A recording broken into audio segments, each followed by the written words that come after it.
Megastar Chiranjeevi iconic చిత్రం జగదేక వీరుడు అతిలోక సుందరి 35 ఏళ్ల తర్వాత 2D 3Dలో రిలీజ్ తో అభిమానులను అలరిస్తోంది. ఇప్పుడు సీక్వెల్ తో మరో సంచలనంకి సిద్ధమైంది.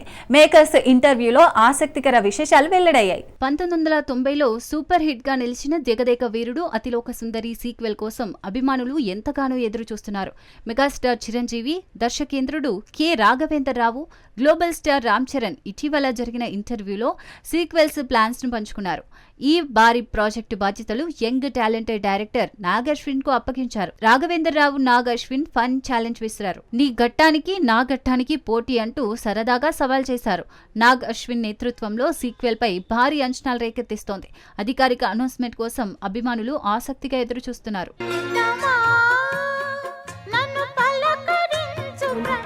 తెలుగు సినిమాలో సైన్స్ ఫిక్షన్ జానర్ కు కొత్త ఒరవడిని అందిస్తూ వచ్చిన కలియుగం 2064 థియేటర్లలో సందడి చేస్తోంది. ఫ్యూచరిస్టిక్ కథాంశంతో అద్భుత విజువల్స్ తో ఈ సినిమా ఆకట్టుకుంటోంది. కలియుగం 2064 ఒక సైన్స్ ఫిక్షన్ థ్రిల్లర్. ఇది 2064లో జరిగే ఊహాత్మక కథతో ప్రేక్షకులను ఆకర్షిస్తోంది.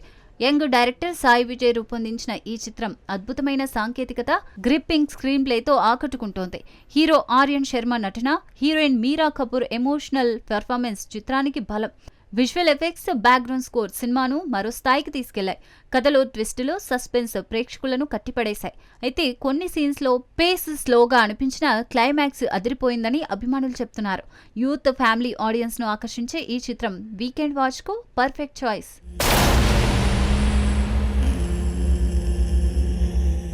పహల్గామ్ ఉగ్రదాడి తర్వాత భారత్, పాకిస్తాన్ మధ్య ఉద్రిక్తతలు తారాస్థాయికి చేరాయి. భారత సైన్యం ఆపరేషన్ సింధూర్ తో దిగ్భ్రాంతి చెందిన నేపథ్యంలో దిగ్గజ దర్శకుడు ఎస్ఎస్ రాజమౌళి చేసిన పోస్ట్ వైరల్ గా మారింది. ఆర్మీకి మద్దతుగా నిలిచిన జక్కన్న ఏం చెప్పారో చూద్దాం. ఏప్రిల్ 22న పహల్గామ్లో జరిగిన ఉగ్రదాడిలో 26 మంది ప్రాణాలు కోల్పోయారు. దీనికి ప్రతీకారంగా భారత సైన్యం మే 7న ఆపరేషన్ సింధూర్తో పాకిస్తాన్లోని 9 ఉగ్ర స్థావరాలను ధ్వంసం చేసింది. ఈ నేపథ్యంలో ఎస్ఎస్ రాజమౌళి సోషల్ మీడియాలో ఒక కీలక సందేశం పంచుకున్నారు. భారత ఆర్మీ కార్యకలాపాలను రికార్డు చేసి వ్యాప్తి చేయవద్దని, అలా చేయడం శత్రువులకు సహాయం చేయడమేనని హెచ్చరించారు. మన అలికిడే ప్రత్యర్థి కోరుకుంటాడు, సహనంతో పాజిటివ్ గా ఉండండి, విజయం మనదే అంటూ ఆయన పోస్ట్ చేశారు. ఈ సందేశం ఇప్పుడు సోషల్ మీడియాలో వైరల్ గా మారింది. ఆర్మీకి సంఘీభావం తెలిపేలా ప్రేక్షకులను ప్రేరేపిస్తోంది.